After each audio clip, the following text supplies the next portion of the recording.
महिला आरक्षण कानून को लागू किया जा चुका है। बहस के बीच 2023 का कानून लागू हो चुका है। अब आज इस संशोधन को लेकर यहां पर वोटिंग होने वाली है। लोकसभा में कार्यवाही के दौरान परिसीमन के बाद वास्तविक क्रियान्वयन होगा, यानी अभी फिलहाल इसका फायदा मिलने वाला नहीं है।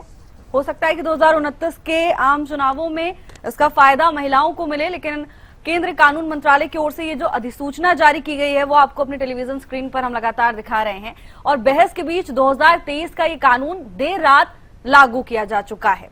परिसीमन के बाद वास्तविक क्रियान्वयन होगा, यानी परिसीमन के बाद ही तस्वीर पूरी तरह से स्पष्ट हो पाएगी। पूरे देश में 33% महिला आरक्षण कानून को लागू किया गया। केंद्रीय कानून मंत्रालय ने अधिसूचना जारी की है।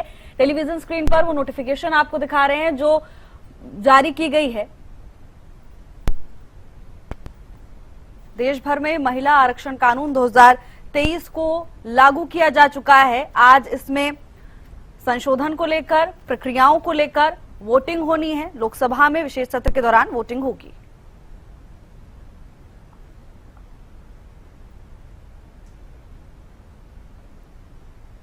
अपराजिता श्री हमारे साथ जुड़ चुकी हैं तमाम जानकारी लेकर। अपराजिता, देर रात ये लागू हुआ है, नोटिफिकेशन जारी कर दी गई, क्या कुछ जानकारी, क्या कुछ अपडेट इस पूरे मामले पर? अब बिल्कुल देखिए, लोकसभा और राज्यसभा विधानसभाओं में महिलाओं के लिए 33% आरक्षण की जो व्यवस्था करने वाला महिला आरक्षण अधिनियम 2023 में लागू हो गया। 2023 में जो पास किया गया था वो अब लागू हो चुका है। केंद्रीय विधि मंत्रालय द्वारा जारी एक अधिसूचना में यह जानकारी दी गई है। हालांकि यह तुरंत पता नहीं चल पाया है कि संसद में इस कानून में संशोधन करने और इसे 2029 में लागू करने पर जारी चर्चा के बीच 2023 के अधिनियम को 16 अप्रैल से प्रभारी क्यों अधिसूचित किया गया है।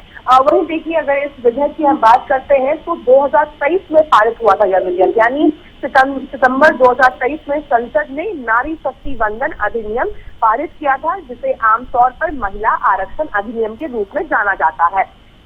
जो विधायी निकायों में महिलाओं के प्रतिनिधित्व को बढ़ाने की दिशा में एक महत्वपूर्ण कदम है, उसी को लागू किया गया है कल से।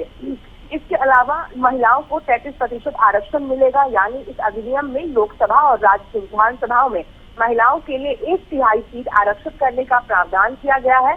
वहीं 2023 के कानून के तहत आरक्षण 2034 से पहले लागू नहीं हो पाता, क्योंकि 2027 की जो जनगणना के बाद परिसीमन प्रक्रिया के पूरा होने से जुड़ा हुआ है। यानी जो संशोधन होना है वो तब तक नहीं हो पाएगा जब तक परिसीमन की जो प्रक्रिया है वो पूरी नहीं हो पाती। इसीलिए लोकसभा में वर्तमान में जिन 3 विधेयकों पर चर्चा हो रही है उन्हें सरकार द्वारा इसलिए लाया गया है ताकि 2029 में आरक्षण, महिला आरक्षण लागू किया जा सके। यानी जब तक परिसीमन नहीं होगा तब तक ये जो महिला आरक्षण 2023 को पारित किया गया है वो तब तक लागू 2029 में नहीं हो पाएगा जब तक परिसीमन लागू नहीं होता है। इसी वजह से अभी जो फिलहाल अगर आज की हम बात करते हैं तो वोट होगा तीनों विधेयकों को लेकर के, और तब तक नहीं लागू हो पाएगा वुमेन रिजर्वेशन बिल, जब तक यानी लागू इम्प्लीमेंट नहीं हो पाएगा जमीनी स्तर पर जब तक परिसीमन को लागू नहीं किया जाता है। जी बिल्कुल अपराजिता, हालांकि अब इसी बीच चर्चा इस बात की भी है कि आज लोकसभा में क्या कुछ होने वाला है। बिल्कुल देखिए, आज लोकसभा में क्या कुछ चीजें होती है, क्योंकि 3 बजे Rahul Gandhi leader of opposition Lok Sabha में बोलते हुए नजर आएंगे। वही गृह मंत्री अमित शाह 3:30 बजे के करीब लोकसभा में कंक्लूड करेंगे, जिसके बाद संभव है कि वोटिंग की प्रक्रिया होगी। लगातार विपक्ष के द्वारा कई सवाल परिसीमन को लेकर उठाए जा रहे हैं, यानी विमेन रिजर्वेशन बिल को लेकर किसी प्रकार का कोई भी विपक्ष के द्वारा आपत्ति नहीं जताई जा रही है। हालांकि समय को लेकर जरूर कहा गया था, मगर उसके बावजूद भी विमेन रिजर्वेशन बिल के तरफ से यूनानिमसली ऑपोजिशन की तरफ से पूरी जो समर्थन होती है वो दी जा रही है। मगर बात जब आती है परिसीमन की तो सीधा हाथ ऊपर किया जा रहा है विपक्ष के द्वारा कि इसके सहयोग में हम फिलहाल नहीं है, जनगणना का इंतजार किया जाए। अब जब तक परिसीमन नहीं होगा तब तक महिला रिजर्वेशन बिल नहीं लागू हो पाएगा। अब देखने वाली बात होगी किस तरीके से ये गुत्थी सुलझ पाती है, या फिर किसी विपक्ष का ये कहना है कि ये जो महिला आरक्षण बिल